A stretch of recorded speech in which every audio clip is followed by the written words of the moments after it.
اپنی توجہات کبھی بچوں کو دیکھیں. حضرت لقمان اپنے بیٹے کو کیا کہتے ہیں؟ کہتے ہیں یا بنی اقم الصلاۃ وامر بالمعروف وانہی عن المنکر.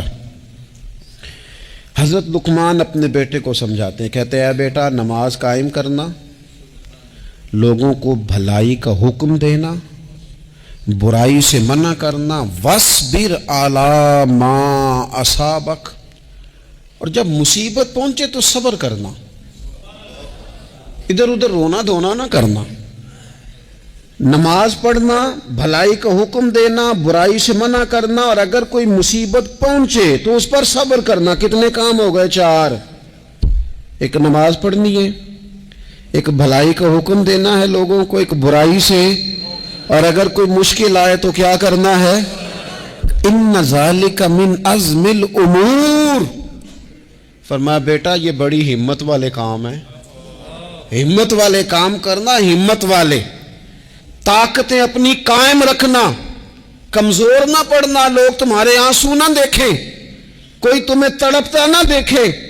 چھوٹا چھوٹا زخم لے کر لوگ سگنل پہ کھڑے، چھوٹی چھوٹی مجبوریاں لے کر لوگ مانگنے کے لیے دروازوں پر کھڑے ہیں. امت مسلمہ کا یہ مزاج نہیں، یہ وقار نہیں، یہ انداز نہیں. ہم تو بانٹنے والے لوگ ہیں. چلے مشکل آ جاتی ہے، زندگی میں ضروریات پڑ جاتی ہیں، قرضہ صحابہ بھی لے لیا کرتے تھے، لیکن یہ جو لہجے آج ہم نے اختیار کر لیے، کمزور ہو جانا، کچا پڑ جانا، غریبی کا رونا رونا، یہ انداز اہل ایمان کا. بچوں کو طاقتور ہونا چاہیے. میرے نبی کریم صلی اللہ تعالی علیہ وآلہ وسلم نے ارشاد فرمایا، ایسا نہیں ہے کہ کوئی بندہ کمزور ہے تو وہ ناپسندیدہ ہے. یہ نہیں فرمایا کہ جو بزدل ہے تو وہ بڑا کوئی کٹا ہوا آدمی ہے. لیکن حضور فرماتے ہیں، صحیح مسلم میں حدیث موجود ہے، حضور فرمانے لگے طاقتور مسلمان نا اللہ کی نظر میں بزدل مسلمان سے زیادہ پیارا ہے. طاقتور ہے نا، اس کی شان زیادہ ہے. یہ جو با ہمت ہے، با حوصلہ ہے، جس کے اعصاب مضبوط ہیں، یہ رب کریم کی بارگاہ میں باوقار ہے. اللہ کے حضور اس کی قدر ہے. اور حضور علیہ الصلوۃ والسلام صحابہ کو دعائیں سکھایا کرتے تھے،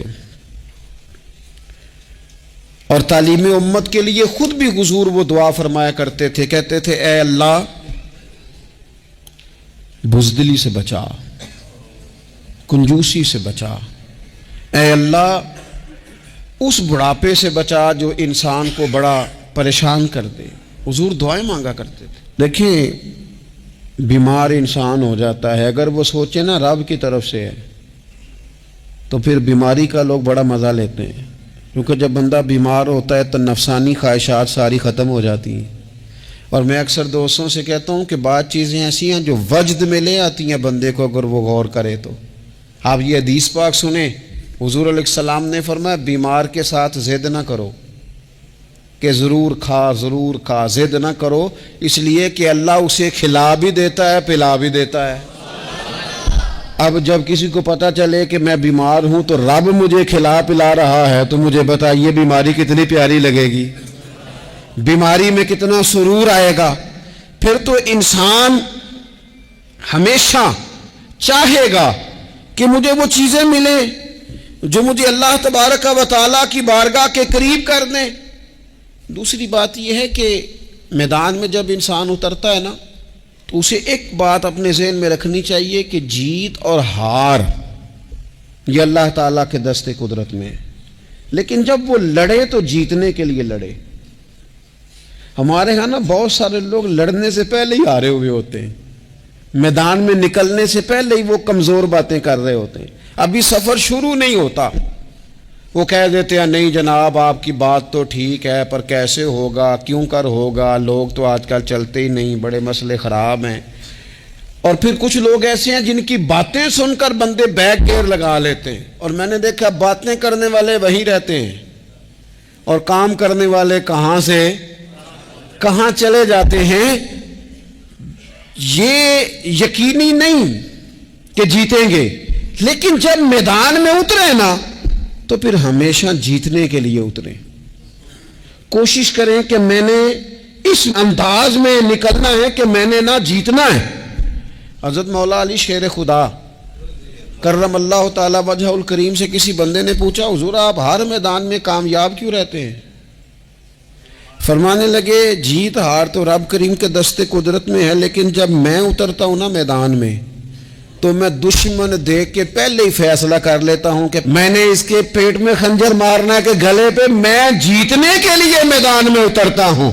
تو آپ دیکھ لینا دیواریں ہلتی رہتی ہیں اور در کانپ جاتا ہے. علی کا نام سن کر اب بھی خیبر کانپ جاتا ہے. کیوں کہ کہتے ہیں میں ذہن بنا لیتا ہوں کہ میں اسے کاٹ کے لاؤں گا، میں ڈرتا اور سہمتا ہوا میدان میں نہیں اترتا. ذہن ہوتا ہے کہ آج لڑوں گا تو جیتوں گا، آج میں دیکھیں میں کیا کرتا ہوں. حوصلہ نہیں پیدا کر پا رہے بچوں میں. کچھ بچے بھی اللہ خیر کرے عزم و ہمت والے لوگوں کے پاس بیٹھتے نہیں، اور دوسرا ہم اپنے بچوں کا کسی کو آئیڈیل بھی نہیں بننے دیتے. بچے کسی کا نام لیتے ہیں تو ہم کہتے ہیں پتر چھاڑ پر آؤں. یہ دور ہی نہیں ہے. ہم کوئی ایسا ذوق، کوئی مزاج، کوئی طبیعت پیدا ہی نہیں ہونے دیتے. کچھ آنے والی نسل کا مزاج ہے کہ وہ اٹھنا نہیں چاہتی، بیٹھنا نہیں چاہتی، چلنا نہیں چاہتی. وہ چاہتی ہے میں لیٹی رہوں، موبائل میرے ہاتھ میں رہے، باقی سارے کام ریموٹ کنٹرول ہو. جب انسان دیکھیں نا، ایک ڈاکٹر صاحب کے پاس ایک دفعہ میں گیا تو ایک مریض کو وہ سمجھا رہے تھے، اسے کہہ رہے تھے کہ تو تھوڑی ورزش بھی کیا کر، تھوڑی ورزش بھی کیا کر. اور ساتھ انہوں نے بڑی اچھی بات کی، کہنے لگے اللہ تعالیٰ نے نا جسم میں جوڑ بنائے ہیں، یہ گھٹنے ہیں، یہ کونیاں ہیں، اللہ نے جوڑ بنائے ہیں. اسی لیے تو بنائے تھے کہ تھوڑی ان کو حرکت بھی دی جائے. لیکن اگر آپ ان جوڑوں کو حرکت ہی نہیں دیں گے تو یہ تو زانگالود ہو جائیں گے. تو کام زندگی میں عزم کے ساتھ، ہمت کے ساتھ، اور سب سے بڑی مضبوطی یہ ہے کہ آپ یہاں سے مضبوط ہوں، آپ اعصابی طور پر مضبوط ہوں. یہ جو کمزوری ہے نا، ذہنی کمزوری، میں نہیں پسند کرتا کہ مطلب خواتین بچوں کو اس لیے ڈرائیں کہ بیٹا او ہو بلی آ گئی ہے. وہ بلی کیا ہوتی ہے جی؟ لیکن جو خواتین حج بھی بچوں کو بلی سے ڈرائیں گی، اچھا اس کو ڈرا بلی سے رہی ہوتی ہیں اور ساتھ کہہ رہی ہوتی ہیں ماما کا شیر. جی آپ کا شیر بلی سے ڈرتا ہے، یہ اماں کا شیر بلی سے ڈر رہا ہے. آپ نے اس سے بلی سے ڈرا دیا اور نام شیر رکھ دیا ہے. یہ کیسا شیر ہے کہ جو بلی آتی ہے تو بھاگ جاتا ہے. یہ ماحول مطلب متضاد ہے. یہ کاکروچ دیکھ کر چیخیں مارنا نا، یہ برگر فیملی ہونے کی علامت ہے. چھپکلی دیکھ کر نا چیخیں مارنا، یہ امیر گھروں کی علامت ہے، پڑھے لکھے لوگوں کی علامت. یہ کیا مذاق ہے؟ جو قوم چھپکلی سے ڈرتی ہے، کاکروچ سے ڈرتی ہے، اور جو لوگ کہتے ہیں ہو یہ جناب یہ تو اندر میرے وہ آ گیا ٹوکا تو یہ کھا جائے گا، تو یہ قوم انقلاب برپا کرے گی، یہ میدانوں میں نکلے گی. بڑے خوبصورت انداز میں ویڈیو بنا کے تو اس کو شیئر کیا جاتا ہے کہ وہ جی قربانی والے دن بکرا ذبح ہو رہا تھا تو بچہ رو پڑا.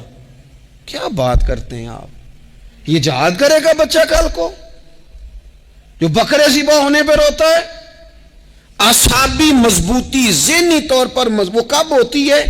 جب انسان اخلاقاً مضبوط ہوتا ہے، اس کی طبیعت وزادار ہوتی ہے، اس کا مزاج اسے مضبوط کرتا ہے. آپ ایک حدیث دیکھیں ترمذی میں موجود ہے، حضور علیہ الصلوۃ والسلام نے فرمایا جب اللہ تعالیٰ نے زمین کو پیدا کیا تو زمین ہلنے لگی.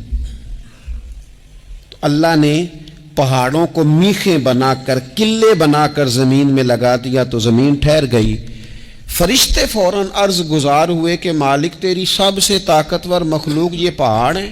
فرمایا نہیں، لوہا جو ہے نا وہ پہاڑوں سے بھی طاقتور ہے، کیونکہ لوہا پہاڑ کو کاٹ دیتا ہے. یا اللہ پھر لوہا سب سے طاقتور ہے؟ فرمایا نہیں، آگ اس سے بھی طاقتور ہے. کیا آگ سب سے طاقتور ہے؟ تو فرمایا نہیں، پانی بھی ہے.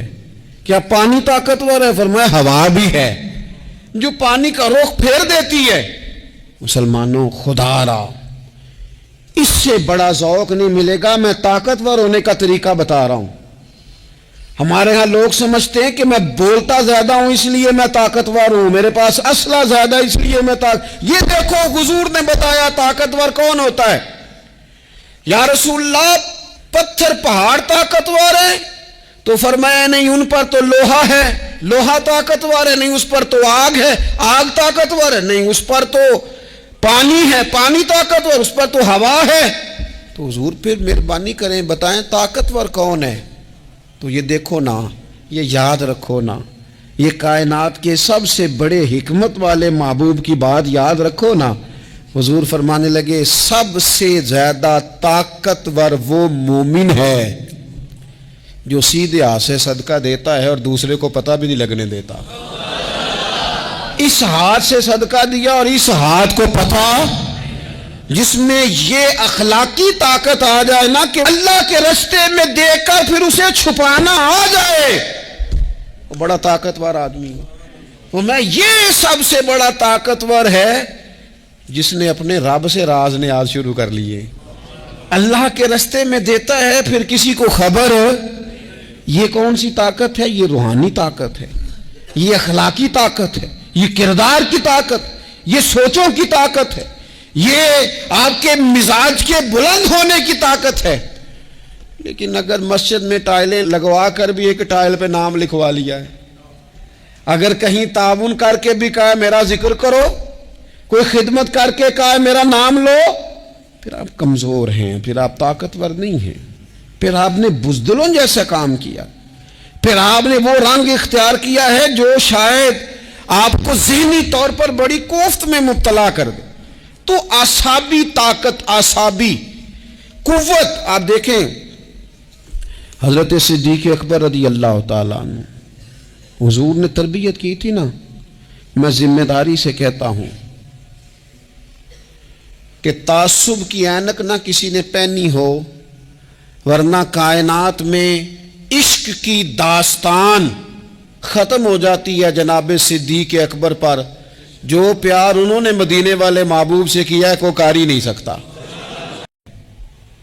کلمہ پڑھتے ہی حضرت عمر نے فرمایا یا رسول اللہ جب آپ سچے، قرآن سچا، اسلام سچا، تو چھوپ کے نماز پڑھنے کا کیا مطلب ہے؟ فرمایا ابھی تعداد ہی کوئی نہیں، 40 تو مسلمان ہیں۔ عرض کی حضور مہربانی کریں نا، آپ صرف اجازت دیں۔ 20 لوگوں کی صفیں بنا دی گئیں، ایک صف کے آگے حضرت عمر ہیں، ایک صف کے آگے حضرت امیر حمزہ ہیں۔ جناب عمر کہنے لگے چونکہ آپ اللہ کے رسول ہیں تو لہذا نماز بھی آج اللہ کے گھر میں پڑھی جائے گی۔ تو حضرت عمر بیت اللہ شریف کے بیچ کھڑے ہو کے نعرہ لگاتے ہیں، فرماتے ہیں میں عمر ہوں، تم مجھے بھی جانتے ہو، میرے باپ کو بھی جانتے ہو، تم میرا قبیلہ بھی جانتے ہو، میں نے پڑھ لیا ہے محبوب کا کلمہ۔ اب جس نے بچے یتیم کرانے ہو اور اپنی بیوی بیوہ کرانی ہو وہ آئے اور مجھے روکے۔ یہ محبوب اللہ کے ہیں اور گھر بھی اللہ کا ہے، تو نماز بھی آج اللہ کے گھر میں پڑھی جائے گی۔ جب تک انسان یہاں سے طاقتور نہیں ہوتا، پھر بات آئی سیدنا عثمان غنی کی، میں پہلا وہاں اونا رنداں تو جنہیں کھلی بغاوت کی تھی، ہے پورا قبیلہ اور طرف ہے، عثمان تیرے گھر میں مال ہے، دولت ہے، وزاداری ہے، لوگ سارے کیا کہیں گے، والد مخالف، چچا مخالف۔ حضرت عثمان غنی جیسے آدمی کو پکڑ کے باندھ دیا گیا گھر میں۔ پر عثمان غنی کہنے لگے میں ان بزدلوں میں سے نہیں ہوں جو محبت بھی کریں اور اظہار بھی نہ کر سکیں، جو دعویٰ بھی کریں اور پھر ان کے اندر طاقت اظہار بھی نہ ہو۔ فرمایا تم جتنا باندھ سکتے ہو باندھ لو، تم اپنی دولتیں، حکومتیں اور اپنا جاہ و جلال سنبھال کے رکھو، ہم نے تو غلامی کا فیصلہ کر لیا ہے۔ اور پھر کی غلامی انہوں نے۔ اور جہاں تک بات ہے شیر خدا حضرت علی المرتضیٰ کی، حضرت علی المرتضیٰ شیر خدا کا تو یہ حال تھا کہ ساری زندگی میدان میں رہے۔ ایک دن حضور نے صرف فرمایا کہ آج آپ کو نہیں لے کے جانا، آپ تھوڑا نا میرے نائب بن کر، حضور کسی نہ کسی کو نائب بنا کے مدینے میں چھوڑ کے جائے، ایک دن صرف کہا نہیں لے کے جانا۔ تو حضرت مولا علی رونے لگے، کہنے لگے حضور میں بچوں کے بیچ رہوں، عورتوں کے بیچ رہوں؟ میری تلوار کو زنگ لگ جائے گا۔ حضور مجھے تو گھوڑے پہ بیٹھنا پسند ہے۔ اچھا میں آپ کو ایک اور بات بھی عرض کروں، پہلے بھی میں نے کہا تھا پھر کہتا ہوں، کچھ لوگ پڑھے لکھے ہوتے ہیں بہادر نہیں ہوتے۔ حضرت علی کے علم کا بھی کمال عروج پہ اور بہادری بھی پورے عروج پہ۔ زندگی نا بہادر لوگوں کی ہوتی ہے۔ یہ شہاب الدین غوری لیٹے ہیں یہاں سواوا میں، تو کسی نے پوچھا ان سے کہ یار آپ کہاں رہتے ہیں؟ کہنے لگے میں گھوڑے کی پشت پہ ہوتا ہوں۔ ہمارے بچے بڑی سونی فوٹو بناتے ہیں، ان سے پوچھیں آج کل آپ کیا کرتے ہیں تو کہتے ہیں موبائل چلاتے ہیں۔ آپ کیا کرتے ہیں؟ ہم فوٹو کھینچتے ہیں۔ آپ کیا کرتے ہیں؟ کہتے ہیں وہ نا مجھے ایسا عجیب مسئلہ ہے موبائل کا کہ بچوں کی نا مطلب میں کئی دفعہ سوچتا ہوں کہ اگر انہیں کچھ 4 گھنٹے موبائل سے علیحدہ رہنا پڑا نا تو ہو سکتا ہے کہ ان کو ڈاکٹر کو بھی دکھانا پڑ جائے، اتنی خوب بری حالت ہو گئی۔ مجھے ڈھیر سارے دوست کہتے ہیں جی آپ ٹیلی فون پہ ملتے نہیں۔ میں نے کہا میں پہلے ملا کرتا تھا جب تک لوگوں کی جیب میں موبائل تھا، جب سے لوگوں نے ہاتھ میں پکڑ لیا نا تو پھر تو ایک دن میں 100 نمبر ملتا ہے، تو پھر آپ کیسے موبائل پہ رہیں گے؟ پھر تو ایک ہی کام ہے، یا فون سنیں گے یا کوئی اور کام کریں گے۔ تو تھوڑی سی ہمت والی زندگی گزاریں۔ بزدلانہ باتیں، کمزور باتیں ہمارے بچوں کو بھی کمزور کر دیں گی، یہ کچھ نہیں کر سکیں گے۔ حضرت سیدنا عبداللہ بن زبیر رضی اللہ تعالیٰ عنہ، یہ مدینہ منورہ میں پیدا ہونے والے سب سے پہلے بچے ہیں۔ حضرت سیدنا ابوبکر صدیق رضی اللہ تعالیٰ عنہ کے نواسے ہیں، حضور کے پھپھو جناب صفیہ کے پوتے ہیں، اور عشرہ مبشرہ صحابی حضرت زبیر بن عوام ان کے بیٹے ہیں۔ شروع سے ہی بڑے بہادر تھے۔ ایک دن کچھ بچے گلی میں کھیل رہے تھے تو ایک شخص نے آ کے نا چیخ ماری، ڈرایا، سارے بچے بھاگ گئے۔ جناب عبداللہ ابن زبیر کہنے لگے کیوں بھاگتے ہو؟ اب چیخوں سے بھی ڈرو گے؟ واپس آؤ سارے، میں تمہارا امیر ہوں، آؤ ذرا اس پر حملہ کریں۔ ہم سارے بھاگے اور یہ اکیلا کھڑا رہے۔ اس پر حملہ کیا، وہ ڈرانے والا خود ڈر کے بھاگ گیا۔ تھوڑا سا نا مزاج، ذہن، طبیعت دیکھیں نا، بدتمیزی اور چیز کا نام ہے، لیکن گفتگو کا مضبوط ہونا یہ اور چیز کا نام ہے۔ بچوں کو جب پوری طرح یہاں تو ہم ان کو اس قدر زیادہ کمروں میں بند رکھتے ہیں کہ جب وہ نکلتے ہیں باغی ہو جاتے ہیں۔ یہاں پھر یہ ہوتا ہے کہ ان کے اندر جو صلاحیتیں ہوتی ہیں وہ پوری طرح دب جاتی ہیں، وہ جو کیفیات ہوتی ہیں جو ایک مردانہ وصف میں ہونی چاہیے وہ ان کے اندر موجود نہیں ہوتی۔ اقبال کہتے ہیں آئین جواں مرداں حق گوئی و بے باکی، اللہ کے شیروں کو آتی نہیں روباہی۔ اور یہ جو سہمے دوست ہیں نا، بالخصوص غریب طبقے سے، ان سے میں عرض کروں گا کبھی کسی کی گاڑی دیکھ کر مرعوب نہیں ہونا، کبھی کسی کے مہنگے کپڑوں کے روب میں نہیں آنا، کبھی نہیں۔ حالات کے سہمے ہوئے لوگوں کو بتا دو حالات بدل جاتے ہیں، ایک جیسے نہیں رہتے۔ کبھی کمزور نہ پڑیں اور جگہ جگہ اپنے دکھ بھی نہ بتائیں، جگہ جگہ اپنے دکھ نہ بتائیں، ہمت کریں۔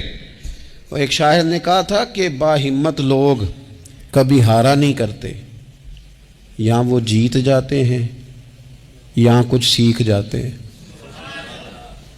وہ نا میدانوں میں رہتے ہیں، کمزور نہ پڑیں۔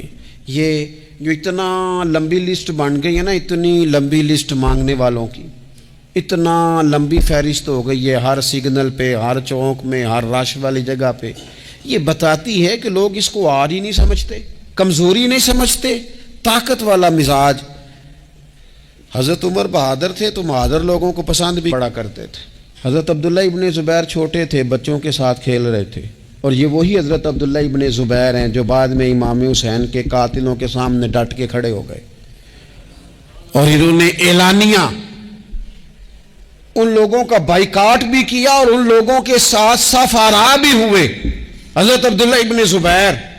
اور فرماتے ہیں کہ میری ماں 90 سال سے زیادہ عمر تھی حضرت اسماء بنت ابی بکر کی، جب میں نے انہیں کہا نا اماں وقت آ گیا ہے شہادت کا، تو میری اماں مجھے کہنے لگی پتر میدان میں رہنا، میدان میں بکرے کو ذبح ہوتے وقت تکلیف ہوتی ہے، جب اس کی کھال اتاری جائے پھر کوئی تکلیف نہیں ہوتی۔ ایسے ہی کمزور نہ پڑنا۔ ہمارے ہاں تو لوگ کہتے ہیں نا پتر اندروں کنڈی لے لا، ساڑی نہیں لڑائی، وہ جب ہمارے گھر آگ آئے گی پھر اسے ہم بند کریں گے، ابھی نہ تو بالکل باہر نہ نکلنا۔ کیسے قوم آگے بڑھے گی؟ جرتیں کیسے پیدا ہوں؟ اور جو کچھ کہہ نہیں سکتے وہ منوائیں گے کیسے؟ جو بات کرنے کی طاقت نہیں رکھتے وہ اپنا منوائیں گے کیسے؟ حضرت عبداللہ ابن زبیر رضی اللہ تعالیٰ عنہ اپنے دوستوں کے ساتھ گلی میں کھیل رہے تھے، جناب عمر فاروق آ گئے۔ حضرت عمر فاروق کا جلال تھا، بچے ان کو دیکھ کے دوڑ گئے۔ حضرت عبداللہ ابن زبیر کھڑے ہیں، حضرت عمر قریب آئے، کہنے لگے پتر آپ کیوں نہیں دوڑے؟ حضرت عبداللہ ابن زبیر چھوٹے سے ہیں، کہنے لگے جی کیوں میں دوڑتا، میں نے کوئی جرم کیا ہے؟ تو میں نے غلطی کی ہے، بھلا کیوں دوڑوں؟ آرام سے کھیل رہے ہیں اور نہ ہم نے کوئی رستہ بند کیا، جگہ ہے، آپ نے گزرنا تو گزر جائیں۔ چاہیے تھا نا حضرت عمر ناراض ہوتے، پر جناب عمر نے ماتھا چوم لیا۔ کیا بات ہے بیٹا۔ عباد الرحمن کہا ہے اللہ تعالیٰ نے اپنے بندوں کو، ہمیں کہا ہے کہ تم بہترین امت ہو۔ اللہ کریم نے اعزازات سے نوازا ہے۔ جن لوگوں کے پاس اتنی بڑی نسبتیں ہوں، اتنے بڑے حوالے ہوں، اتنی بڑی طاقتیں ہوں، ان کے پاس ظاہری طور پر اگر لوگوں کا جتھا نہ بھی ہو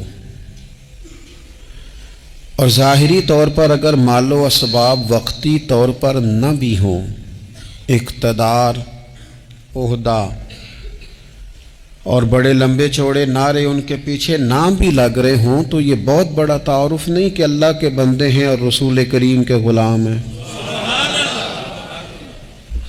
اور کیا یہ تعارف جینے کے لیے، زندہ رہنے کے لیے اور گردن اٹھا کر جینے کے لیے بہت بڑا تعارف نہیں؟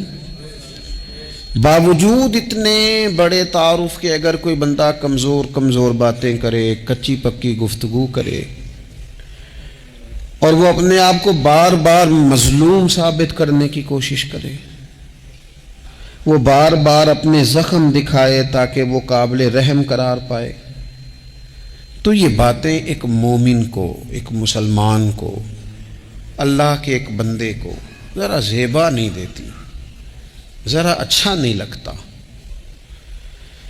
مسلمان اعصابی طور پر، ذہنی طور پر، نفسیاتی طور پر ایک طاقتور قوم ہے۔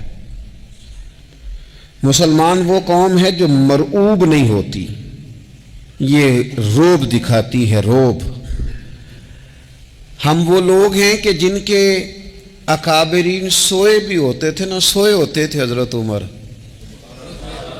لیکن ان کو سوئے ہوئے دیکھ کر بھی لوگ کانپا کرتے تھے، اس لیے کہ شیر تو شیر ہی ہوتا ہے نا، وہ سویا ہو تو پھر بھی شیر ہی۔ تو میں کچھ عرصے سے اس کمی کو بڑی شدت سے محسوس کرتا ہوں کہ لوگ، یعنی کوئی شخص بھی ملتا ہے تو وہ اس لہجے میں بات کرتا ہے کہ اسے مظلوم مان لیا جائے، قابل رحم مان لیا جائے، اس کی مدد کی جائے، اس پر توجہ کی جائے۔ یہ مسلمان کی شان نہیں۔ آپ سورہ بقرہ پڑھیں گے تو قرآن مجید اصحاب صفہ کی شان بیان کرتا ہے کہ انہیں بڑی حاجت ہے، بڑے ضرورت مند ہیں۔ وہ لوگ تھے جو کئی دنوں تک روٹی نہیں کھاتے تھے، لیکن رب فرماتا ہے کہ میرے محبوب کے مدرسے کے ان طالب علموں کو جو دیکھے گا اسے محسوس ہوگا کہ یہ تو بڑے امیر لوگ ہیں۔ کیوں محسوس ہوگا؟ لا یسألون الناس الحافا، یہ لوگوں سے لپٹ کر سوال نہیں کرتے، کشکول طلب نہیں دراز کرتے، یہ اپنے پردے کو قائم رکھتے ہیں۔ خودداری، عزت نفس، وقار، خودی۔ ہمارے ہاں تیزی سے ان چیزوں کا آج جو ہے وہ یوں محسوس ہوتا جیسے قحط ہو گیا ہے۔ الا ماشاء اللہ، آپ کے زخم دکھانے سے کوئی بھی آپ کا زخم نہیں بھرے گا، بلکہ میں نے تو یہ دیکھا ہے اپنی زندگی میں کہ اچھا بھلے تعلقات چل رہے ہوتے ہیں، آپ کو ذرا ضرورت پڑ جائے تو سامنے والا آنکھیں پھیر لیتا ہے، اسی وقت اس کا ماحول اور اس کے حالات خراب ہو جاتے ہیں۔ اس لیے اپنا سارا بھروسہ، اپنی ساری توجہ، اپنی سوچوں کا مکمل مدار صرف اللہ رسول کی ذات کو بنائیں، اور اس انداز میں بنائیں کہ کون دیتا ہے دینے کو تو چاہیے، دینے والا ہے سچا ہمارا نبی۔ اور یہ ذہن بنائیں زندگی میں کہ رب رسول کی بارگاہ سے 2 قطرے بھی مل گئے تو دنیا بھی بن جائے گی، آخرت بھی بن جائے گی۔ اس لیے ادھر ادھر دیکھنا تھوڑا کم کریں۔ اور بالخصوص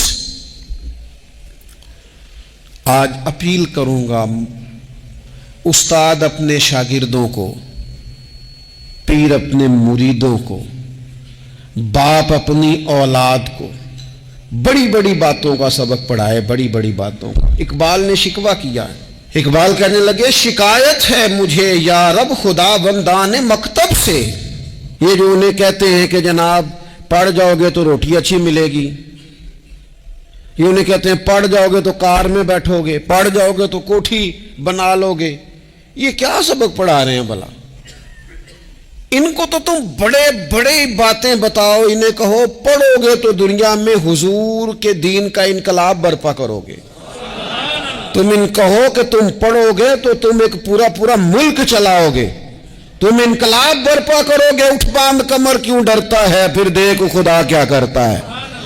اقبال کہنے لگے یہ تم کیا سبق پڑھا رہے ہو کہ روٹی صحیح مل جائے گی، چندہ اکٹھا کرنے کا طریقہ آ جائے گا؟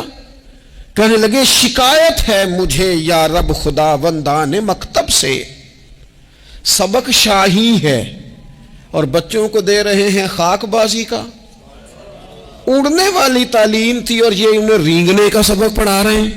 تگڑی تگڑی باتیں بچوں کو سکھاؤ، تگڑی تگڑی، یہ پھر سارے نہ ڈھونڈتے پھریں کہ وہ فلانا جو ہے نا چاچا امیر ہے تو ماموں امیر ہے تو فلانی خالہ باہر ہے تو فلانا ذرا مہربانی، کوئی بھی نہیں مہربانی کرتا، مہربانی جب بھی کرتا ہے یا خدا کرتا ہے یا مدینے والے محمد مصطفیٰ کرتے ہیں۔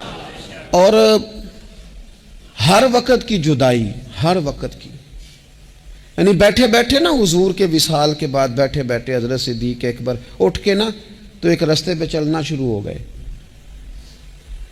کسی نے پوچھا ابو بکر کہاں جا رہے ہو؟ کہنے لگے یار ایک دن نا محبوب 2-3 دن کے لیے کہیں گئے تھے، اس رستے واپس آئے تھے، جنہاں دے دل بر جانی وچھڑن کون روے پھر تھوڑا، یہ سب روگاں دا روگ محمد جس دا نام وچھوڑا۔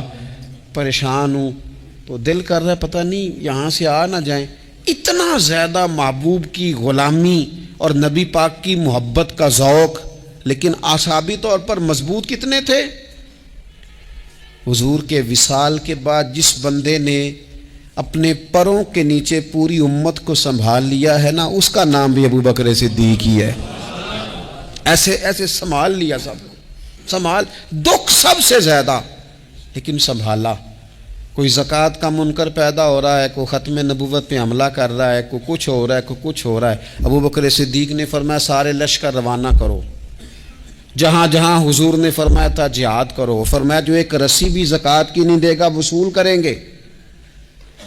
لوگوں نے کہا حضور حالات بڑے اور طرح کے ہیں، کیسے کام چلے گا؟ حضرت عمر جیسے دلیر بندے بھی کہنے لگے جناب یہ نظام کیسے چلے گا؟ تو ابو بکر صدیق فرمانے لگے عمر تجھے تیری ماں روئے، تو بڑے مضبوط مزاج کا تھا، یہ مجھے کیا پیغام دے رہا ہے؟ فرمایا عمر یاد رکھ اگر میں مدینہ منورہ میں اکیلا بھی رہ گیا اور جنگل کے درندے میرا آ کے گوشت بھی نوچ کے لے گئے تو پھر بھی میں ان اصولوں پر کھڑا رہوں گا جن اصولوں پر مدینے والے رسول نے مجھے کھڑا کیا ہے۔ ذرا گنجائش نہیں، ہم یہاں سے مضبوط لوگ ہیں، یہاں سے ذہنی بلندی، ذہنی پختگی، یہ حسن ہے زندگی کا۔ یہ کیا بات ہوئی؟ پرسوں فیصلہ کوئی اور تھا، سویرے پروگرام کوئی اور بن گیا، کل فلانے کا مرید تھا آج مجھے فیض نہیں ملا ادھر جا رہا ہوں، پرسوں فلانے کو استاد بنا بیٹھا تھا آج میرا پروگرام بدل گیا ہے، کل میری سوچیں اور تھیں آج میری سوچیں اور ہیں۔ جو قوم ساری زندگی تعین ہی نہ کرے وہ کام کیسے کرے گی؟ جو رستے کا آغاز ہی نہ کرے وہ منزل پر کیسے پہنچے گی؟ تو کمزور باتوں سے نکلیں، بزدلانہ سوچوں سے باہر آئیں، طے کریں زندگی میں یہ کچھ ہم نے کرنا ہے۔ میں نے کہا ہے نکلیں میدان میں جیتنے کے لیے، پھر رب کی مرضی ہے، پھر اللہ کی مرضی ہے۔ ساری زندگی صحابہ پر قرض رہا، قرضے بھی رہے، خدمتیں بھی ہوتی رہی، جہاد بھی ہوتے رہے، ڈیوٹیاں بھی ہوتی رہیں، سارے کام ہی ہوتے رہے۔ ہمارا یہ مزاج ہے، ایک دو کھا گیا ہے ساری خوشیاں ہی گئیں، بس سارا کچھ ختم کر بیٹھتے ہیں۔ تو تھوڑی سی نا مضبوط دیکھیں، اچھا یہ حضرت ابو بکر کا حال ہے تو جناب عمر کی کیفیت کیا؟